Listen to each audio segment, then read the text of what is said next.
नमस्कार मित्रांनो, मी आपला ब्लॉगर गणेश जाधव यूट्यूब चॅनलमध्ये आपल्या सगळ्यांचं स्वागत आहे. मित्रांनो, मी 4-5 दिवसापूर्वी आणखी एक व्हिडिओ टाकला होता. तो व्हिडिओ व्हायरल होईल अशी मला अपेक्षा होती, पण तो व्हिडिओ जेवढा पाहिजे तेवढा व्हायरल झाला नाही. असो, व्हिडिओ व्हायरल व्हायला पाहिजे अशी यामागे आपली काही भूमिका नाही आहे की व्हिडिओ व्हायरलच व्हायला पाहिजे. व्हिडिओ व्हायरल व्हायला पाहिजे असं याच्यासाठी वाटतं की काही गोष्टी काही मित्रांपर्यंत पोचतील, विद्यार्थ्यांपर्यंत पोचतील. त्यामुळे त्या गोष्टीतून त्यांना काही शिकायला भेटेल 2 शब्द. आणि आपण असं पण काही मनानं काही सांगत नाही आहे. काही गोष्टी आपण अनुभवल्या आहेत, काही मार्केटमधल्या सेल्फ असेसमेंट केलेली, आपण मार्केटची असेसमेंट केलेली, त्यामधून काही गोष्टी आपल्याला समजल्या. त्याच गोष्टी मी सांगण्याचा प्रयत्न करत असतो. फालतू आपल्या चॅनलवरती आपण कोणतीच गोष्ट टाकत नाही. आणि मित्रांनो, ब्लॉगर वगैरे ह्या गोष्टी थोडं साईडला ठेवा. मी जी गोष्ट सांगायचा प्रयत्न करतो आहे ती गोष्ट सध्याच्या स्थितीमधली आहे. जी सध्याची स्थिती चालू आहे त्या स्थितीमधली गोष्ट मी सांगायचा तुम्हाला प्रयत्न करतो आहे. असं काही नाही आहे की मी काही टेलिप्रॉम्प्टर आहे किंवा मग कुठे लिहून ठेवलेले आहे तिथून वाचून बघून सांगतो आहे, अशातला काही प्रकार नाही मित्रांनो. त्या गोष्टी मी बघितल्या, त्याच गोष्टी मी सांगण्याचा प्रयत्न करतो आहे. असं हे बघा, तुम्हाला सक्सेसफुल माणसं काही गोष्टी सांगतील तर त्या फक्त सक्सेसविषयी सांगतील. काय करायचं हे नाही सांगणार, काय नाही करायचं हे पण नाही सांगणार. मधलीच कोणती तरी पट्टी पकडतात आणि ती पट्टी सांगत चालतात. सक्सेसफुल लोक कधीही तुम्हाला व्यवस्थित रस्ता सांगणार नाहीत. आणि ते का सक्सेसफुल झाले, कोणत्या गोष्टीमुळे झाले एवढं सांगत नाही, एवढं डिटेल्समध्ये ते जात पण नाही. तुम्हाला फक्त वरच्या त्या गोष्टी सांगत चालतात आणि त्यानुसार जर तुम्ही केले तर फसणार, 100% फसणार. कारण मुलं स्टार्ट करतात की एखाद्या IAS ऑफिसरचं किंवा मग IPS ऑफिसरचं एखादं मोटिवेशनल भाषण बघतात, त्यामधून मोटिवेट होतात आणि आपण हेच करू, आपण IPSच होऊ, कलेक्टरच होऊ, ह्याच गोष्टीकडे त्यांचा कल असतो आणि त्याच गोष्टीकडे जाण्याचा प्रयत्न करतात. पण त्याच्या आधी आपलं पोटेन्शियल किती आहे, आपली किती क्षमता आहे, आपण काय करू शकतो हे बघणं गरजेचं आहे. की आपल्या किती बेसिक कॉन्सेप्ट क्लिअर आहेत. बेसिक कॉन्सेप्ट जर क्लिअर असतील तर तुम्ही सगळ्या गोष्टी करू शकता. त्या ज्या फील्डमध्ये तुम्हाला जायचं आहे. आणि सगळ्या फील्डचा कोणीच असा अभ्यास केलेला नसतो 100%, आणि कोणीच ते 7ही गुण प्रावीण्य नसतं. 7ही गुणामध्ये प्रावीण्य एका माणसाला कधीच भेटत नाही. ते कोणता तरी एक गुण असतो, त्याच्यानुसार आपल्याला समोर जायचं असतं. आज मला बोलायचं आहे की जे खेड्यातील मुलं येतात शिक्षणासाठी शहरामध्ये, त्यांच्या आयुष्याचं कसं गँगलिन होतं. म्हणजे ते खेड्यातून येतात, सिटीत येतात, शिक्षण करण्यासाठी येतात, काहीतरी बनण्यासाठी येतात, आईवडिलांची उमेद घेऊन येतात. पण त्यांच्या आयुष्याचं गँगलिन कसं होतं, गँगलिन म्हणजे त्यांचं आयुष्य उद्ध्वस्त कसं होतं आणि कोणत्या कारणामुळे होतं, कोणत्या गोष्टी त्यांनी करायला पाहिजे, कोणत्या गोष्टी त्यांनी नाही करायला पाहिजे, ह्या गोष्टी सांगण्याचा मी प्रयत्न करणार आहे. आणि ती गोष्ट त्यांच्या पालकापर्यंत जरी पोहोचली, म्हणजे त्यांच्या पालकांना जरी समजली, विद्यार्थ्यांनी जरी बघितली, तरी त्यांना त्या गोष्टी समजायला पाहिजे की काय आपल्यासोबत होऊ शकतं. कारण मी पण एक खेडेगावातूनच येतो, खेडेगावातच राहत होतो. तिथून पुढे शिक्षणासाठी संभाजीनगरला आलो, संभाजीनगरमधून शिक्षण पूर्ण केलं. आणि ज्या गोष्टी मी अनुभवल्या आहेत, त्या गोष्टीतून मी तुम्हाला एक गोष्ट सांगणार आहे की या गोष्टींमध्ये तुम्ही गुंतायला नको.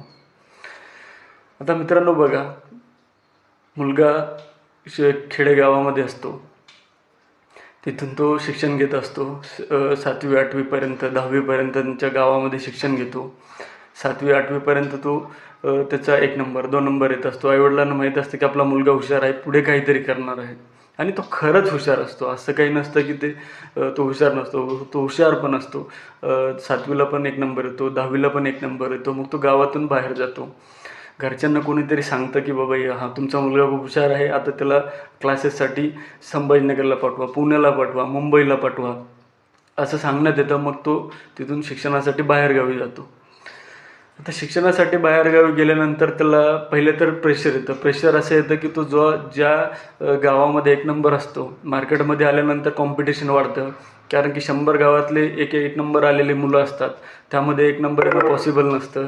तिथून एकतर तो हारून जातो की आपलं काही खरं नाही आहे, नाहीतर मग दुसऱ्या गोष्टींच्या आहारी जातो. दुसऱ्या गोष्टी, भरपूर साऱ्या गोष्टी मार्केटमध्ये तुम्ही जर शहरामध्ये बघितलं, आता पण सध्या पण 100% मुलं जेवढे बाहेरून शिक्षणासाठी आलेले आहे, त्याच्यापैकी 60% 70% मुलं अशा गोष्टी करतात ज्या गोष्टी त्यांना करायला नाही पाहिजे. शिक्षणाव्यतिरिक्त, शिक्षण तर साईडलाच राहिलं, पण त्यांना सांगणं गरजेचं आहे की तू ही गोष्ट कर, ही गोष्ट करू नको. का तर त्यांना काही कळत नाही. पहिली गोष्ट तरी त्यांना काही कळत नाही, आणि त्यांना जे कळतं तेच त्यांना वाटतं की नाही हेच खरं आहे. इल्युजनचं एक युनिवर्स तयार होतं त्यांच्या अवतीभोवती की नाही, हीच गोष्ट खरी आहे, ह्याच गोष्टी केल्याने आपल्याला ह्या मार्केटमध्ये टिकता येईल, किंवा मग मुलं आपल्याला पागल म्हणणार नाहीत. त्या गोष्टी ते तयार करतात. जसं की पहिली तर आली स्मोकिंग करणं शिकतात, याचं त्याचं बघून स्मोकिंग करणं शिकतात. नाही की तर मग मित्र वगैरे त्यांना म्हणतात की बाबा तू का नाही आहे, म्हणजे तू खेडेगावातला आहे, अशा गोष्टी असतील. किंवा मग दुसऱ्या गोष्टी असतील की त्या कॉलेजमध्ये असताना काही गोष्टी समजत नाही, कारण आपल्याला 10वीपर्यंत तर एज्युकेशन मराठीमध्ये झालेलं असतं, आणि 11वी 12वी आपली सायन्समध्ये होते. पण आपल्या खेडेगावात 11वी 12वी कशी होते आपल्या सगळ्यांना माहिती आहे. ती 11वी 12वी झाल्यानंतर तो ग्रॅज्युएशनला ॲडमिशन घेतो. आणि आता असं आहे की ग्रॅज्युएशनला असं की व्हॅल्यू राहिलेली नाही, की इंजिनिअरिंगला नंबर लागला किंवा मेडिकलला तर आणखी पण व्हॅल्यू आहे, पण इंजिनिअरिंगला नंबर लागला म्हणजे खूप मोठी गोष्ट झाली असं काही नाही आहे. सगळ्यांचा नंबर लागतो, कोणत्या ना कोणत्या कॉलेजला लागूनच जातो. मग तिथे ॲडमिशन होतं. तिथून पुढे जाऊन तो शिकण्याचा प्रयत्न करतो. शिकताना त्याला हे समजतं की इंग्लिश खूप इम्पॉर्टंट आहे, इंग्लिशमध्ये तो वीक आहे, इंग्लिशमधून समोर जाता जाता त्याला काही गोष्टी समजत नाही, काही गोष्टी कळत नाही आहे. तेव्हा मग तो ट्रॅक विसरतो आणि वेगळ्याच ट्रॅकला लागतो, ज्या ट्रॅकला त्याला जायचं नसतं. आणि त्या ट्रॅकला तो असा लागतो कारण त्याचे घरचे पण त्याला बघायला नसतात. घरचे बघायला नसतात म्हणजे आता शेतकरी वडील आहे, शेतकरी आई आहे, दोघं मिळून शेती करतात, तर त्यांच्याकडे टाईम असतो का आपल्या मुलाला सिटीमध्ये जाऊन बघायला की तो करतो काय आहे, काय करणार आहे, किंवा मग अभ्यास करतो आहे का, क्लासला व्यवस्थित जातो आहे का, त्याचे सबमिशन व्यवस्थित आहेत का, त्याला क्लास टेस्टमध्ये व्यवस्थित मार्क्स पडलेत का, हे बघायला त्याला कोणी नसतं. आणि तो घरी सांगतो की झालं माझं फर्स्ट इयर पण कंप्लीट झालं, सेकंड इयर पण कंप्लीट झालं, आणि मुलगा फर्स्ट इयरलाच असतो. या गोष्टी त्याच्या आईवडिलापर्यंत पोचत नाही. 3-4 वर्ष त्याचे असेच निघून जातात. तो बाहेरच्या टुकार मुलांच्या नादी लागतो, टुकार गोष्टी करतो, ज्या गोष्टी त्याला करायला नाही पाहिजे. तर मित्रांनो, आपण जेव्हा मार्केटमध्ये फिरतो त्यावेळेस तुम्हाला कोणी दिसलं तर त्याला चांगलं गाईड करा, चांगलं सांगा, त्याला चांगली गोष्ट कोणती आहे, वाईट गोष्ट कोणती आहे, त्या गोष्टी सांगा. तुमच्याकडून जेवढं सांगता येईल तेवढं सांगा, जेवढं गायडन्स करता येईल तेवढं करा. कारण एखाद्या मुलाची 20 आणि 24च्या आतमध्ये तुम्ही जर त्याला गाईड केलं तर त्याचं आयुष्य एकदम सोनं होऊ शकतं. पण त्याला गायडन्स नाही भेटलं, त्याला ह्या गोष्टी रिअलाईज होतात, पण खूप वेळ निघून गेलेला असतो. एवढा वेळ निघून गेल्यानंतर त्याला रिअलाईज होऊन पण काही फायदा नसतो. त्याच्या हातात कोणत्या गोष्टी राहत नाही, किंवा कोणती गोष्ट राहिली तरी तो काही करू शकत नाही त्यावेळेस. तर मित्रांनो, तुम्हाला ज्या वेळेस असं कुठेही दिसेल की हा मुलगा ह्या कॉलेजला आहे पण हा असं करतोय, एकतर त्याच्या आईवडिलांना पर्यंत पोचा, नाहीतर त्याला व्यवस्थित समजून सांगण्याचा प्रयत्न करा. कारण तुमची एक सतर्कता एका माणसाचं नाही 10 माणसाचं आयुष्य उद्ध्वस्त होण्यापासून वाचवू शकते. त्याच्यामागचं रिझन असेल त्याची फॅमिली, त्या मुलाची स्वतःचं आयुष्य आणि त्याचं भविष्य, या सगळ्या गोष्टी तुम्ही सावरू शकता. जर तुमच्यात अवेअरनेस आहे तर दुसऱ्याला अवेअरनेस द्यायला काही प्रॉब्लेम नाही मित्रांनो. गँगलीन आयुष्य होणं म्हणजे 4 वर्ष 5 वर्ष तो तिथं ग्रॅज्युएशनला देतो, एखाद्या वेळेस तो पासही होईल, पण नंतर त्याच्याकडे नॉलेज नसेल तर त्याला जॉब देणार कोण आहे. आणि 4-5 वर्ष शेतात राबणारे आईवडील 4-5 वर्ष त्याला पैसे पुरवतात, नंतर 4-5 वर्षानंतर समजतं की त्यांचा मुलगा काही केलं नाही आहे, किंवा मग तो कुठे लागला पण नाही आहे, किंवा त्याचं एज्युकेशनच कंप्लीट झालेलं नाही आहे. त्यांच्याकडे आत्महत्येशिवाय पर्याय उरेल का?